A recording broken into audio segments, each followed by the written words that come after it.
The rain hammered against the glass corridors of Monarch Industries Tower long after midnight. Derek Hayes pushed his janitor's cart down the empty hallway, fluorescent lights buzzing overhead. His 7-year-old daughter, Zoe, sat on a bench near the elevator, swinging her legs and clutching her worn, stuffed rabbit. Then 3 men stepped out from the stairwell shadows. They moved with purpose toward the little girl. Zoe's eyes went wide. "Daddy, please stop them!" Her scream shattered the silence. Derek turned. Instinct replaced thought. 6 seconds. That's all it took. A pivot, an elbow strike to the first man's throat, a precise punch that dropped the second, a sweeping kick that left the third unconscious on the polished floor. The next morning, a government motorcade appeared outside their crumbling apartment building. Derek Hayes had learned to make himself invisible. At 36, he stood 6 feet with the kind of broad shoulders that came from years of discipline, not gym memberships. His dark brown skin bore the same scars on his knuckles that spoke of a different life, faint marks that told stories he never shared. His hair was cut close to his scalp, military short, though nobody at Monarch Industries knew why. His hands, calloused from pushing mops and carrying trash, were the hands of a man who had been something else once. Those scars told stories he never shared. He had been part of something once, a counter-terrorism unit so classified it had no official name. They called it retrieval operations, a sanitized term for missions where politicians' children were saved from basements in war zones, where hostages were pulled from compounds that didn't exist on any map. Derek had been good at it, too good. He could read a room in seconds, neutralize threats before they escalated, and carry a wounded civilian 20 meters through hostile territory, without rest. Then Lena happened. Lena with her bright laugh and her belief that Derek could be more than a weapon. They married quietly. She got pregnant. Derek promised her he'd leave the life behind after one more mission, but Lena never heard that promise fulfilled. Complications during Zoe's birth took her away. The doctors used words like hemorrhage and cardiac arrest, but Derek only heard one truth. His wife was gone, and he was holding a newborn who needed him more than any mission ever had. So he disappeared, not from Zoe, but from the world that knew him as an operator. He became a janitor. The pay was terrible. The hours were long, but it let him stay close to his daughter. He worked nights at Monarch Industries Tower, one of those glass monuments to wealth and power that dominated the city's skyline. During the day, he was Zoe's father. At night, while she slept in the employee lounge or did homework under the glow of vending machines, he cleaned offices where decisions worth millions were made by people who never saw him. Zoe Hayes was everything her father was not. Where Derek was quiet, she was curious. Where he concealed, she revealed. At 7, she had her mother's warm brown skin and bright smile, and her father's determined gray-brown eyes. She was shy around other children, but fearless with her father. She asked him questions about everything. Why birds flew south, how tall buildings stayed standing, whether stars knew people were watching them. Derek answered what he could and invented answers when he couldn't. She was his whole world, and keeping her safe meant keeping her innocent of the violence he'd left behind. Olivia Hart ran Monarch Industries the way generals ran campaigns, with strategy, discipline, and an emotional distance that kept everyone at arm's length. At 33, she was younger than most of the board members who'd tried to undermine her. She wore her authority like armor, always impeccably dressed, her auburn hair styled perfectly, her tailored suits projecting power without apology. She walked through her building like she owned it, because she did. But power came with ghosts. When Olivia was 14, she'd been taken. Her father was a senator with enemies who knew that the fastest way to break a man was through his children. She'd spent 4 days in darkness, listening to footsteps above her head, wondering if she'd ever see sunlight again. Then someone came. She never saw his face clearly, just felt strong arms lifting her, heard a calm voice saying, "You're safe now," as he carried her through what felt like miles of forest. By the time the official rescue team arrived, she was already free and her rescuer was gone. The trauma specialist her father hired said she'd forget in time. She didn't. She remembered the feeling of being helpless, and she'd built her entire life around never feeling that way again. Control became her religion. Trust became a luxury she couldn't afford. And the janitor who worked in her building at night, he was invisible to her, just another part of the machinery that kept her empire running until the night 3 men came for his daughter. The attack happened in Section 7 of the 42nd floor, near the executive suite. Derek had finished cleaning the conference rooms and was heading toward the service elevator when Zoe called out that she needed the bathroom. He told her to use the one near the waiting area. She just turned the corner when the stairwell door opened. 3 men, not security, not employees. They moved like hunters, and their eyes locked on Zoe immediately. The little girl froze. They were 20 feet away. Now 15, now 10. She could see their faces, cold, professional, empty of mercy. Her lungs found air. "Daddy, please stop them." Derek Hayes didn't think. Thinking took too long. His body remembered what his mind had tried to forget. He was already moving when the first man reached for Zoe. The janitor's uniform became irrelevant. The mop cart clattered aside. He closed the distance in 3 strides. The first attacker barely registered Derek's presence before an elbow caught him in the throat. Precise, calculated, the kind of strike that didn't kill, but absolutely incapacitated. The man went down gasping. The second attacker threw a punch that would have shattered an ordinary man's jaw. Derek slipped it, redirected the momentum, and drove his fist into the man's solar plexus. The attacker folded. The third man pulled a knife. Big mistake. Derek caught his wrist, twisted until something popped and swept his legs. The man's head hit the marble floor with a sound that echoed through the empty corridor. 6 seconds, 3 men down. Zoe stood frozen, her brown eyes wide with shock. Then she ran, not away, but toward her father. She crashed into his arms and he held her, his heart hammering against his ribs. She was crying, her small body shaking. "It's okay, sweetheart. It's okay. Daddy's here." But it wasn't okay. Derek knew these weren't random thugs. Their stance, their coordination, their equipment, these were professionals. Someone had sent them, and worse, someone had sent them to a place where his daughter was. He looked at the security camera blinking red in the corner. Then he looked at the 3 unconscious men. He had maybe 5 minutes before backup arrived, before questions got asked that he couldn't answer. He pulled Zoe close and moved fast. He knew where the camera blind spots were. He knew which stairwell had a broken lock. By the time security arrived, they'd find 3 confused men with no explanation and no janitor in sight. That night, Derek didn't sleep. He sat in their tiny apartment, watching the street below through torn curtains.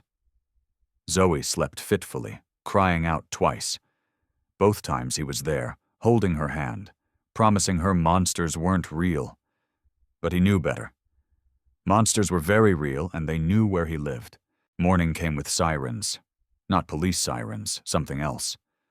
Zoe was eating cereal at their small kitchen table when Derek heard them. The kind of motorcade that meant government business. He pulled back the curtain. 5 black SUVs with government plates blocked the street. Men in tactical vests were establishing a perimeter, and stepping out of an armored Cadillac in the center of it all was Olivia Hart. She wore a charcoal suit with a crisp white blouse, her auburn hair pulled back, her expression unreadable behind designer sunglasses. But her presence here in this neighborhood where rust stains ran down the sides of buildings and laundry hung on fire escapes was impossible to miss. Neighbors poured onto their stoops. People pulled out phones. A CEO didn't visit the poor side of town with a government escort unless something seismic was happening. Olivia walked straight to Derek's building. 2 men in dark suits flanked her. She climbed the 4 flights of stairs, like she was ascending to a boardroom. When she knocked on Derek's door, the sound was steady and professional. Zoe looked at her father with questions in her eyes. Derek put a finger to his lips and opened the door. Olivia stood in the hallway, her heels sinking slightly into carpet that hadn't been replaced since the 80s. Up close, without the distance of corporate hierarchy, Derek could see she was younger than he'd thought, and scared, trying to hide it, but scared. "Mr. Hayes," her voice was controlled. "We need to talk immediately." Derek stepped aside. Zoe peeked out from behind him, her stuffed rabbit clutched tight. Olivia's gaze softened for just a moment when she saw the little girl, the small black child with braided hair and cautious eyes. Then the mask returned about last night. Derek's tone was neutral. "What about it?" Olivia removed her sunglasses. Her eyes were sharp, assessing. "So, you admit it was you?" "I admit I protected my daughter from 3 men who had no business being there." Olivia studied him. Really studied him. She saw the military posture he couldn't fully hide. The way his eyes tracked her security detail outside, the scars on his dark knuckles. The calm that radiated from someone who'd been in worse situations. No ordinary janitor drops 3 trained operatives in 6 seconds. Mr. Hayes, no ordinary CEO shows up at a janitor's apartment with government security. They stared at each other. Zoe pulled on Derek's sleeve. "Daddy, who's the fancy lady?" Olivia's expression cracked just slightly. She knelt down to Zoe's eye level. "I'm Olivia. I work in the building where your daddy works. He did something very brave last night." "He's always brave," Zoe said simply. Olivia stood. "May I sit down?" Derek gestured to their worn couch. Olivia sat looking strange and out of place among their thrift store furniture and patched walls. Her security stayed in the hallway. When the door closed, she spoke. "I've been followed for 3 months. Professional surveillance. Someone breached my personal security network. At first, my team thought it was corporate espionage. Then we started finding patterns. The same faces at different events. Cars that appeared too consistently. Last week, my head of security showed me footage of 3 men conducting reconnaissance at Monarch Industries. The same 3 men who attacked your daughter last night." Derek felt his blood run cold. "They weren't after Zoe." "No, they were after me. But I wasn't there. I changed my schedule last minute. Security believes they were trying to grab leverage. Your daughter was in the wrong place." "Or the right place," Derek said quietly. "Depending on your perspective." Olivia leaned forward. "Mr. Hayes, whoever sent those men knows you stopped them. They know you're not what you appear to be. My security ran your background. Your employment history only goes back 7 years. Before that, nothing. No college records, no prior addresses, no digital footprint. You're a ghost. I'm a janitor. No, you're someone who became a janitor. There's a difference." She paused. "I need to know what we're dealing with. Are you part of this? Are you a threat to my company?" Zoe had wandered to the window to watch the motorcade. Derek kept his voice low. "I'm a father trying to raise his daughter in peace. That's all I am now. Whatever I was before doesn't matter. It matters if it puts my company at risk." "Your company?" Derek's tone hardened. 3 men tried to grab my daughter. I don't care about your company. I care about keeping her safe." "Then we have common ground." Olivia pulled out a phone, showed him footage. These three. Do you recognize them? Derek studied the faces. Military training. Private contractor billed Eastern European features on 2 of them. Mercenaries, well-funded ones. How do you know? I know. Olivia put the phone away. My head of security thinks this is about me, about something from my past. When I was 14, I was kidnapped. It's not public information. My father paid a fortune to keep it quiet, but whoever's behind this knows, and they're recreating it. Why? I don't know. Revenge against my father. Corporate sabotage. All I know is they're escalating. The 3 men you stopped won't be the last. Derek looked at Zoe, who was pressing her nose against the window, making fog patterns with her breath. What do you want from me? Protection for both of us. My security can keep me safe in controlled environments. But you saw a threat and neutralized it in seconds. I need someone who can do that if things go wrong. I'm not a bodyguard. No, you're something better. You're someone they won't see coming. Derek stood. I appreciate the offer, Miss Hart. But I left that life behind for a reason. I have a daughter who needs a father, not a weapon. Olivia stood too. Then think about this. If they know about you now, do you really believe they'll leave you alone? You humiliated whoever sent those men. That's not something people like that forgive. The words hung in the air. Derek knew she was right. He'd broken the first rule of staying hidden. Never draw attention. But given the same situation, he'd do it again in a heartbeat. I need time, he said finally. You don't have time. Olivia moved to the door. My security team has swept this building. You're clean for now, but Mr. Hayes, when they come back, and they will, don't hesitate to call. She handed him a card. That number reaches me directly. Day or night, she left. The motorcade pulled away 15 minutes later. Zoe turned from the window. Daddy, are we in trouble? Derek pulled her into a hug. No, sweetheart. Everything's going to be fine. But that night, he didn't sleep. He sat at the window with the lights off, watching the street. At 2 a.m. in the morning, he heard it. The faint whir of a drone outside their window. Small, expensive, equipped with a camera lens that glinted in the streetlight. Derek moved fast. He grabbed the broom from the kitchen, opened the window in one smooth motion, and threw it. The broom handle caught the drone perfectly, sending it spiraling into the alley below. By the time he got downstairs, it was gone. Someone had retrieved it. He texted the number Olivia had given him. They're watching. Her response came immediately. Pack a bag. My team is en route. No, not yet. Hayes, don't be stupid. Not stupid. Careful. If we run, they'll know they've got us scared. They've got drones on your apartment. You should be scared. Scared and running are different things. There was a long pause. Then you're insufferable, and you're used to people doing what you say. Fine.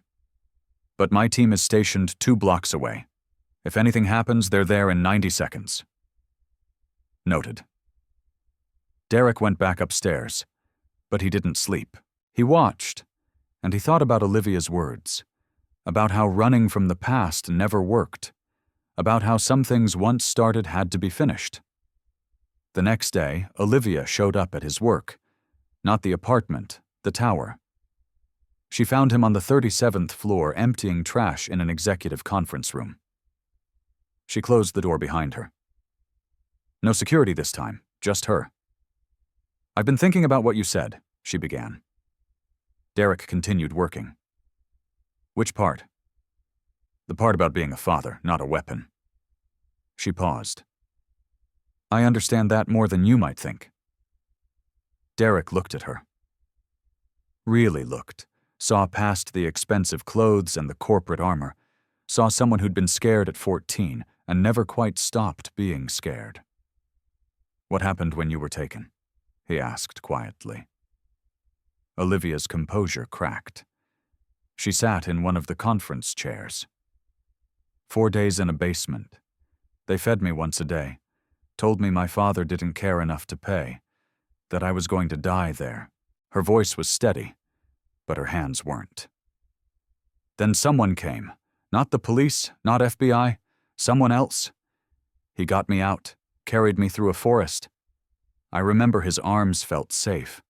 I remember thinking, if I just hold on, I'll be okay. She looked up. I never saw his face clearly, just remember his voice, deep and calm. He was gone by the time the official rescue team arrived. Derek stopped working. His throat felt tight. For years, I tried to find him, Olivia continued, but there were no records. My father said some operations were too classified to trace, that I should be grateful and move on. She laughed bitterly. I never moved on. I built an empire instead, became powerful enough that no one could take me again. But it didn't work. I'm still that scared 14-year-old in the dark. You're not. Derek said that girl survived. This woman thrived. Did she? Or did she just build higher walls? Before Derek could answer, his phone rang. Zoe's school. His daughter was sick. Nothing serious, but could he pick her up? He apologized to Olivia and left. But her words stayed with him. About walls, about survival, about the difference between the two. That evening, while Zoe slept with a mild fever, Derek received another text. Check your door. He opened it. An envelope inside a photo. Zoe's school taken today. Someone had been watching. Derek's hands shook with rage. He called Olivia's number. They photographed my daughter. Come to my office now. Bring Zoe. It's 11 at night. I don't care. If they're bold enough to surveil a school, they're bold enough to act. My building has security. Yours doesn't. Derek looked at his sleeping daughter. Then he made the call no parent wants to make. He woke her gently. Hey, sweetheart, we need to go somewhere safe tonight. Zoe, still foggy with fever, didn't question. She trusted him. That trust was everything.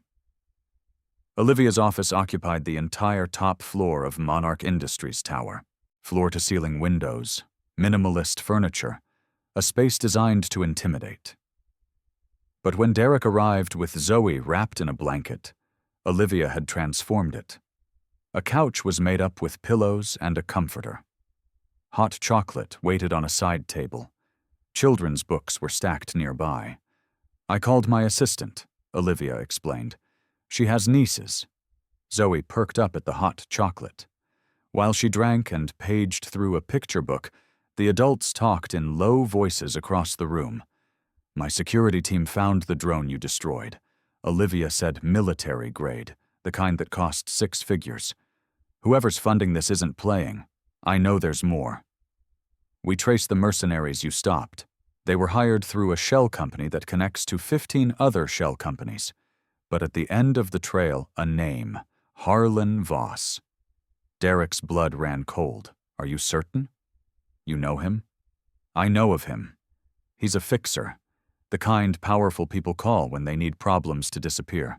If he's involved, this isn't about money or business. It's personal.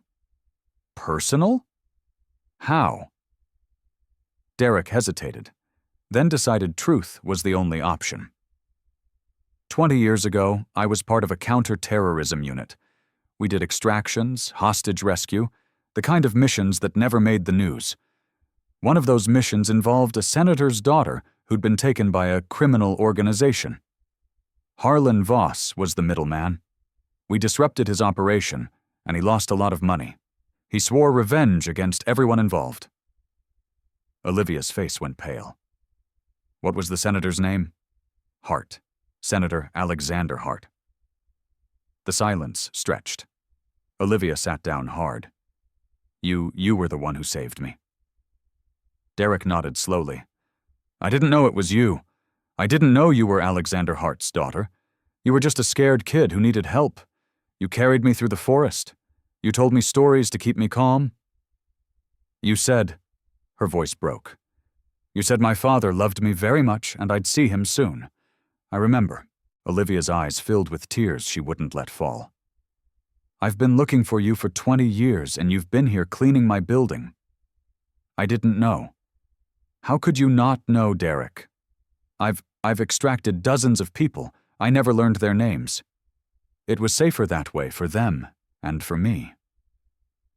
When I left the unit, I left everything behind, including the faces of the people I saved. She stood abruptly, walked to the window. Her reflection ghosted against the city lights. So, Harlan Voss is doing this because of me, because my father refused to pay ransom 20 years ago, and your team came instead. Revenge delayed is revenge amplified. Derek said he's had 2 decades to build resources and plan this. Then he's not just after me, he's after you too.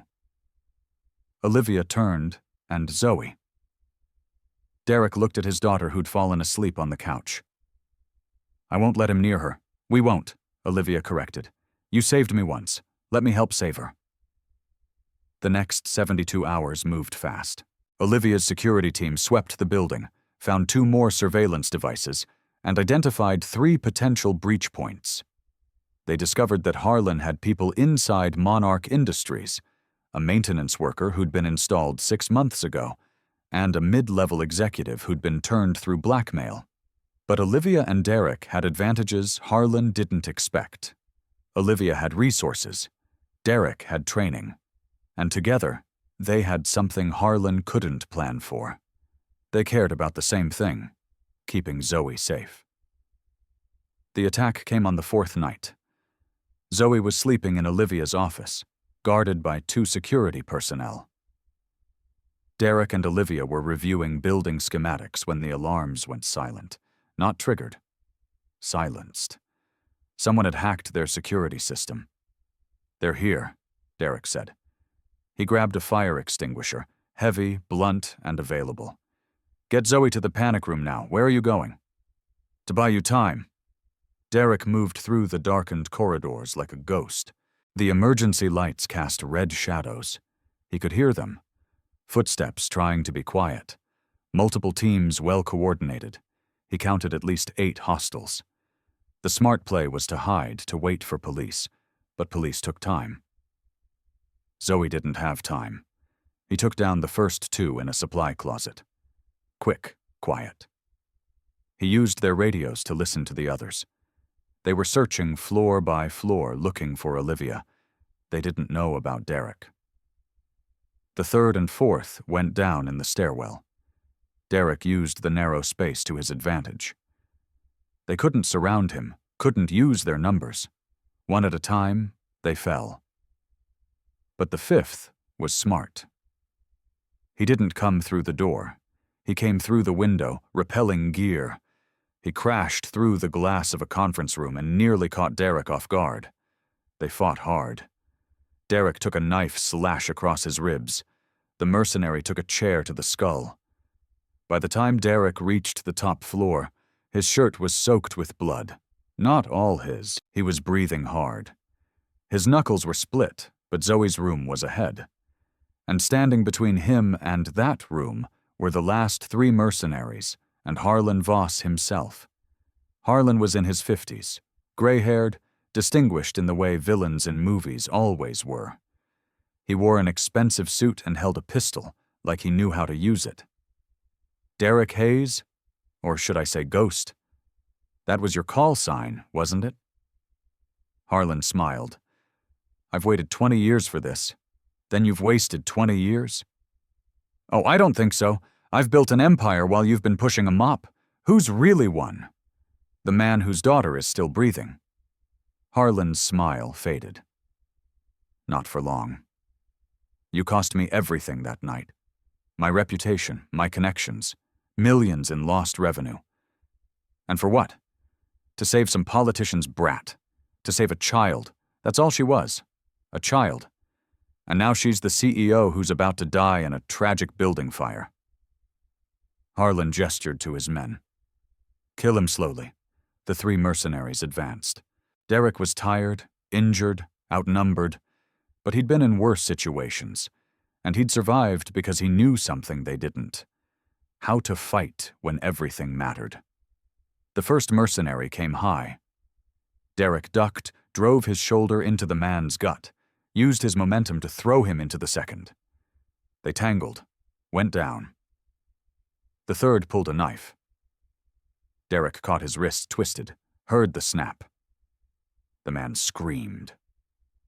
Derek silenced him with an elbow to the temple. The first two were getting up.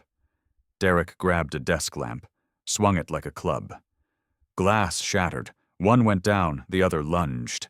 Derek sidestepped, tripped him, and the man's head connected with a filing cabinet with a sound that made Harlan wince. Then it was just Harlan and his pistol. The older man's hand shook slightly. "You should have stayed hidden. I tried. You found me anyway because you were sloppy, sentimental. A child made you weak." "No," Derek said, stepping forward. "A child made me strong." Harlan fired. Derek moved. The bullet grazed his shoulder. He kept coming. Harlan fired again. Missed. Then Derek was on him. The pistol clattered away. They went down hard. Harlan was trained. But Derek was desperate, and desperation beat training every time. It ended with Harlan unconscious and Derek leaning against the wall, bleeding and exhausted. Behind him, a door opened. Zoe stood there, tears streaming down her face. Olivia was right behind her. "Daddy." Zoe ran to him. Derek caught her with his good arm, held her close. "It's okay, baby. It's over. It's all over." But Zoe pulled back, looked at the blood on his dark skin. "You're hurt. Just a little. Daddy's tough. You're very tough," Olivia said quietly. She was crying, too. "Thank you." Derek looked at her over Zoe's head. "You'd have done the same for me. I don't know if I would have been brave enough. Bravery isn't about being fearless. It's about being terrified and doing it anyway." Police arrived 12 minutes later. FBI 20 minutes after that. By sunrise, Harlan Voss was in federal custody, facing enough charges to ensure he'd never see freedom again. The mercenaries he'd hired were rounded up. The people he'd planted inside Monarch Industries were removed. And Derek Hayes sat in a hospital bed getting stitches with his daughter asleep in the chair beside him. The government came with offers: return to service, full reinstatement, better pay. Derek listened politely and declined. "My daughter needs a father, not a weapon. I'm done being a weapon." They accepted his answer and left, but Olivia stayed. "I have an offer too," she said. "Head of security for Monarch Industries. Real salary, benefits, an apartment in a building with actual working heat, and most importantly, hours that let you be there when your daughter needs you. I'm not qualified. You stopped a coordinated assault by 8 trained operatives. You're overqualified." She paused. "And before you say no, think about Zoe. She deserves better than a one-room apartment and second-hand clothes. I don't want charity. It's not charity. It's payment for services rendered." And Olivia paused. "Maybe it's more than that. You saved my life twice. The least I can do is help improve yours." "Why?" "Because 20 years ago you showed me that good people exist, that someone would come when I needed them most. Let me be that person for Zoe, please." Derek was quiet for a long time. Then she'd need to stay in her current school, and I'd need weekends off. Olivia smiled. "Done." 3 months later, on a Saturday morning, 3 people walked through the park near Olivia's building. Derek, his shoulder fully healed, pushed Zoe on the swings.